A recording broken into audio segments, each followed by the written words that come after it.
ভারতের পুণ্যভূমিতে শৈব সাধকদের বিভিন্ন পন্থ বা সম্প্রদায়ের উল্লেখ পাওয়া যায়। এদের মধ্যে উল্লেখযোগ্য পাশুপথ, লাকুশিলা, তান্ত্রিক শৈব এবং কপালিকা।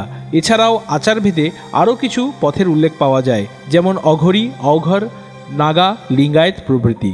এদের বৈশিষ্ট্যগুলি হল: নাগা সাধুরা কপালে ত্রিপুণ্ড রুদ্রাক্ষের মালা এবং সারা গায়ে বিভূতি মেখে শৃঙ্গার করেন। মূলত নদী তীরবর্তী অঞ্চলে বসবাস করেন, পরিবারের সঙ্গে সম্পর্ক থাকে না, মাধুকরী বৃত্তিতে দিন যাপন করেন। এরা শঙ্করাচার্যের দেখানো পথে ধর্মীয় সৈনিক হিসাবে ধর্ম রক্ষার্থে জীবনযাপন করেন। এরপরে অঘোর যারা, তারা পরিবারে থেকে শিব সাধনায় নিয়োজিত থাকেন এবং শ্মশান ক্রিয়ায় অভ্যস্ত থাকেন। অঘরীরা শ্মশানে থাকেন কিন্তু পরিবারের সাথে সম্পর্ক থাকে না, প্রেতগণকে নিজের পরিবার বলে ভাবেন, শ্মশান ক্রিয়া করেন, বিভূতি, মুন্ডমালা, রুদ্রাক্ষে শৃঙ্গার করেন, মাধুকরী বৃত্তিতে দিন যাপন করেন। মৃত ব্যক্তির মাংস ভক্ষণও করে থাকেন এরা।